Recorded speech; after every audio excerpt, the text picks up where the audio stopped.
Hi, நான் உங்கள் காவிய ராகவன். இன்னைக்கு வந்து நம்ம ஆட்டுக்கால் பாயா எப்படி செய்யுதுன்னு பார்க்க போகிறோம். ஸோ நான் வந்து ஒரு செஞ்சுருக்கேன், அதை என்னென்னு வீடியோவில் அப்டேட் பண்ணுறேன்னு பாருங்கள். ஸோ ஆட்டுக்கால் வாங்கிட்டு வந்து அது ஆல்ரெடி பேர்ன் பண்ண ஆட்டுக்கால் தான். அதை வந்து நல்லா க்ளீன் பண்ணணும், இருந்தாலும் அதில் சின்ன சின்ன முடி இருக்கும். அதனால சுடுதண்ணியில் நம்ம நல்லா ஊற வச்சு பண்ணோம். அது ரொம்ப டைம் எடுத்துச்சு எனக்கு. ஸோ அது நல்லா கம்ப்ளீட்டாக க்ளீன் பண்ணிவிட்டு அதுக்கு வந்து ஒரு மசாலா மாதிரி அரைக்கிறோம். நம்ம ஜாரில் வந்து கொஞ்சம் தேங்காய், 2 லவங்கம், 2 ஏலக்காய், கொஞ்சம் சோம்பு, 2 பட்டை எல்லாம் சேர்த்து ஒரு பச்சை மிளகாய் ஆட் பண்ணி நல்லா ஃபைன் பேஸ்ட்டாக அரைச்சி எடுத்துக்கோங்க.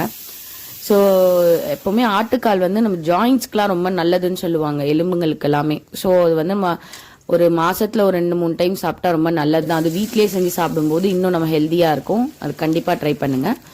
ஸோ அந்த பேஸ்ட் அரைச்சிட்டு நம்ம குக்கரில் தான் பண்ண போகிறோம். ஸோ அதில் எண்ணெய் விட்டு பட்டை லவங்கம் எல்லாம் சேர்த்துட்டு வெங்காயம் ஒரு 3 பச்சை மிளகாய் ஆட் பண்ணி நல்லா வதங்கின பிறகு தக்காளி, இஞ்சி பூண்டு பேஸ்ட் 1 ஸ்பூன் ஆட் பண்ணி நல்லா வதக்கிட்டு உப்பு, மஞ்சத்தூள், பிளெயின் மிளகாத்தூள் ஆட் பண்ணி நம்ம அரைச்சி வச்சிருக்க மசாலாவை சேர்த்து ஒரு 2 மினிட்ஸ் நல்லா வதக்கின பிறகு நம்ம க்ளீன் பண்ணி வச்சிருக்க இந்த ஆட்டுக்காலை அதில் சேர்த்து ஒரு 2 மினிட்ஸ் நல்லா வதக்கிட்டு நம்ம வந்து நல்லா தண்ணி கொஞ்சம் தாராளமாக ஊற்றுறோம், ஏன்னா நல்லா வேகிறதுக்கு. ஏன்னா நம்ம குக்கரில் வந்து ஒரு 15லேருந்து ஒரு 18 விசில் விட போகிறோம். நான் 15 விசில் விட்டேன். ஸோ நல்லா வெந்திருக்கும். அப்போ தான் உள்ளெல்லாம் அந்த ஜாயின்ஸ்லாம் போய் நல்லா சூப்பராக சாப்பிட முடியும். சூப்பராக இருந்தது.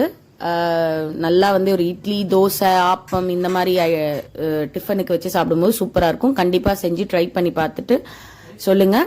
காவ்யா 360 சேனலை சப்ஸ்கிரைப் பண்ண மறந்து